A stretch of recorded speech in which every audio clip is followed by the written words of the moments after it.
Okay. Hi, friends of JM Pro TV. So we are at the final day of this conference, and now we have the presence of Edgar Villanueva. How are you, Edgar? I'm wonderful. So happy to be here with you guys. And so we're broadcasting live. We want to let you know that it's 11:30, and you can send us some questions if you want. So we are connected, and we're going to try to speak with more people. But basically, going back with Edgar. Edgar, so people is asking about the releasing of your book. So please share with us, what is that book about?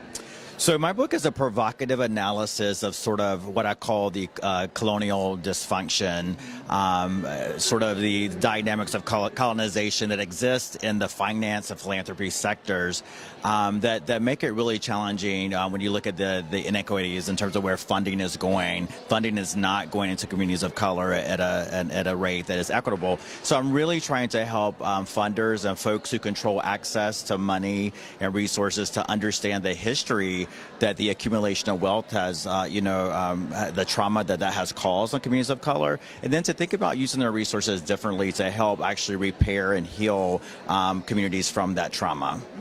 And I was reading the interview that you got with Gita. I don't know if I pronounced it. Yeah.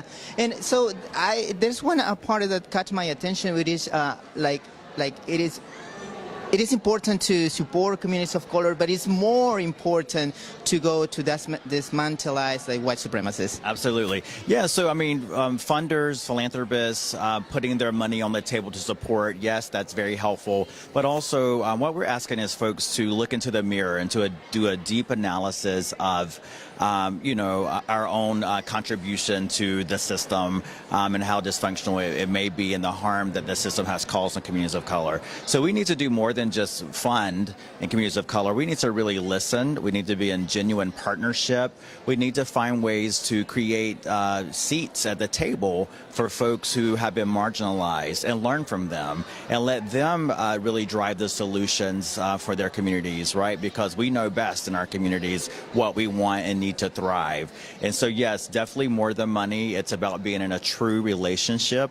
We're all human. We all want the same things. And so finding that middle ground of coming together and looking beyond money at our humanity and the trauma and the pain that we've all been through as human beings, and finding a way to, think about a collective healing process that will make us, push us all further ahead.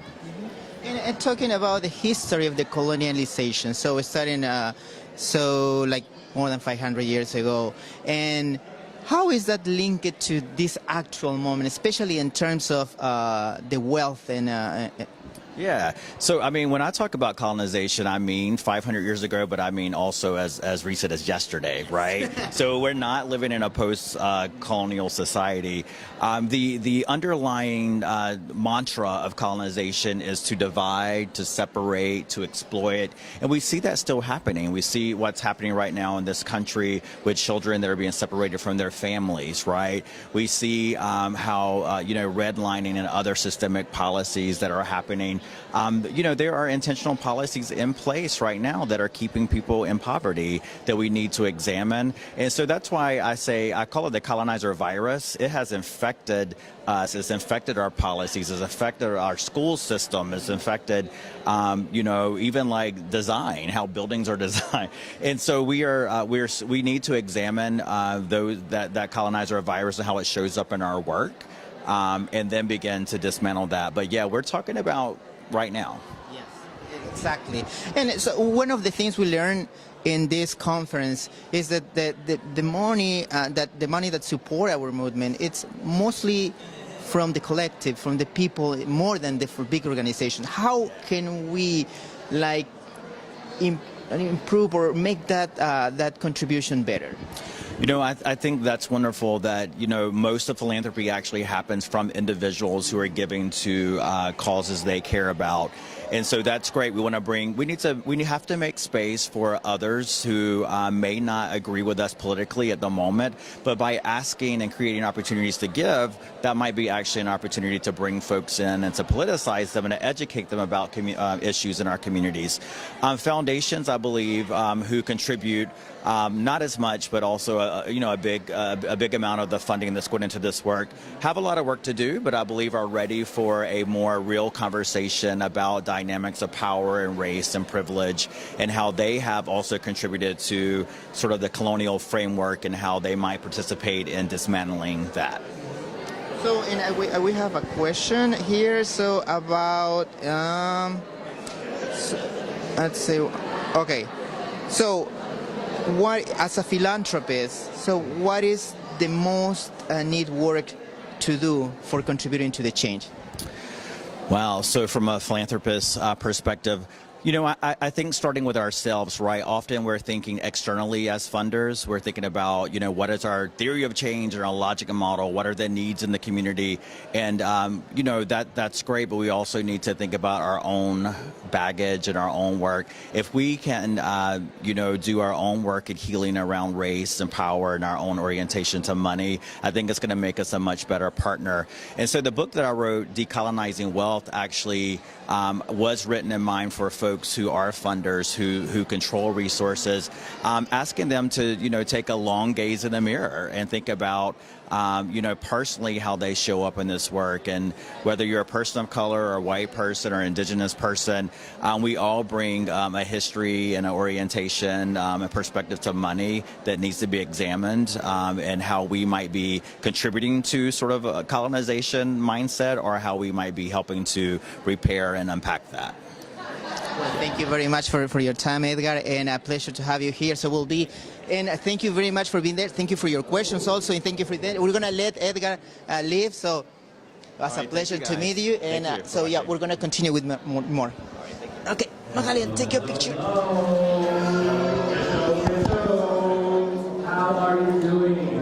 2018, for our movement conference attendees.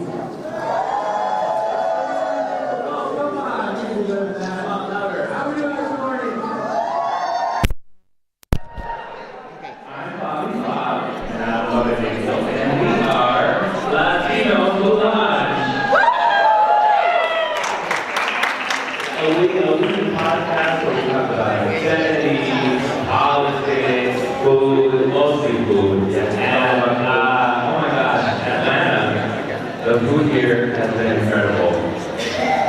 I mean, we just eat the whole time. Yeah, we drank and ate. Atlanta's like a very fascinating place because you can find absolutely everything. We ate everything from tacos. Tacos at right? Yeah, tacos at right. Yes. And biscuits and gravy. We're doing Vietnamese food yesterday. Shout out to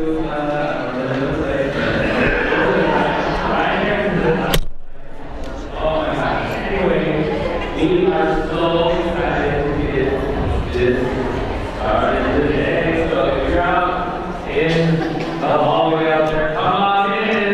Everybody outside, we're going to start. But we'd like to get today started with some special announcements, and we, of course, would like to thank the people that made this conference possible. We have a lot of people today. We're going to start with our